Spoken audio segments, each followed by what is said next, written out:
Hello, I'm Daz. This week's discussion is going to be about one door closing and another opening, and God giving us the desires of our heart according to His plan. Before I get into it, a word from our sponsor. Friends, the world is becoming more unglued by the day. Local consequences are now showing up. We're seeing sky-high gas prices, higher food prices, shortages, and more. How should you respond? Go to preparedaz.com and secure long-term emergency food storage from My Patriot Supply. Global supply chains could break down very soon, so today is the day to act. My Patriot Supply is by far the largest preparedness company in America. They're in stock and shipping quickly in unmarked boxes to your door. Their emergency food lasts up to 25 years in storage. When you need it, it will be there. Act now, save $150, and get free shipping on their 3-month emergency food kits. These kits provide breakfast, lunches, dinners, drinks, and snacks, totaling over 2,000 calories a day. Every family should have at least 1 to 3 months supply of food per person. Go to prepareofdaz.com, save $150, and get free shipping on your 3-month food kits. That's prepareofdaz.com, prepareofdaz.com.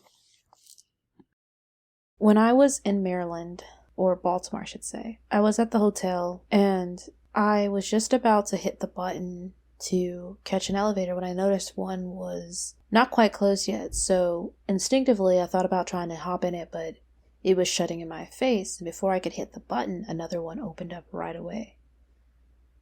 In that moment, God reminded me of the popular phrase, when one door closes, another opens. It was powerful because in that moment, He reminded me that don't let anyone doubt the things that I tell you that are going to be, or the desires that I place in your heart. And He reminded me of times in my life where He had placed a desire. Maybe it was to work at a certain place or in a certain line of work, to live or travel to a certain place. And the people around me thought I was crazy, that I dreamed too big, that I needed to grow up, don't put too many eggs in a basket, you can't always get what you want, yada yada, right? And at the time it seemed like it didn't happen. But maybe a few years, months, days later, it did become a possibility. And it reminded me of something that's given me great comfort. Last year was rough for me, so was the end of 2020. I was healing a broken heart. I lost a couple of my family members. I was going between jobs, and I felt just like everything was crumbling. But at the same time as everything was being stripped away from me, I was becoming someone entirely new. I was going through a spiritual awakening. I was dying to myself, and I was getting closer to God, and I was feeling more in tune with my faith, with my spirituality, with nature. And now it seems to some people like things are going pretty well. And in a lot of areas they are. There's still some areas like anyone where there's room for improvement, but they didn't necessarily see all of the turmoil underneath.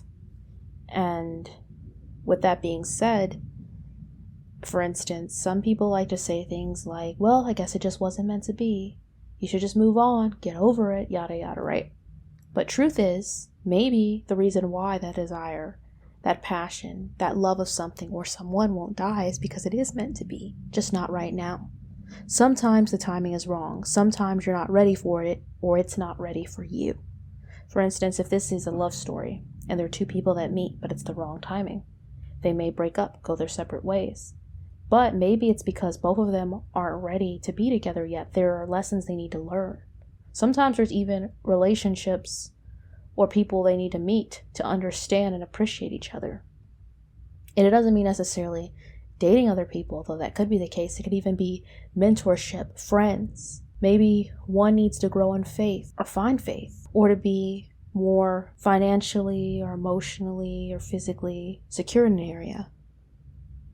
A lot of people want to grow together, and that's beautiful. But sometimes we're meant to grow separately and then come together. The same thing goes for other opportunities. A blessing at the wrong time is a curse. The right thing at the wrong time isn't the right thing. And this is inspiring to me because I think of Romans 8:28. All things work together for good to them that love God, to them who are called according to His purpose. I want to stress this as a believer, that when we trust in God, when we love Him, when we have that relationship with Him, a lot of times things that don't work out for us, it's because God has something better, or because he's making whatever it is that didn't work out better for us, or making us better for it. And the other scripture I wanted to share to close out today's word of encouragement is Jeremiah 29:11. For I know the plans I have for you, declares the Lord.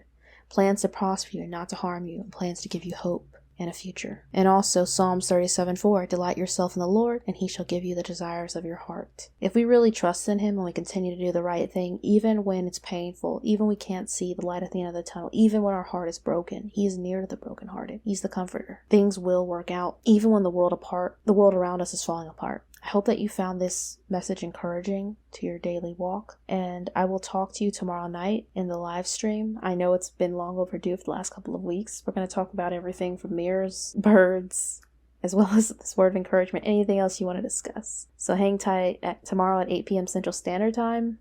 Otherwise, I'll talk to you next week. Take care and God bless.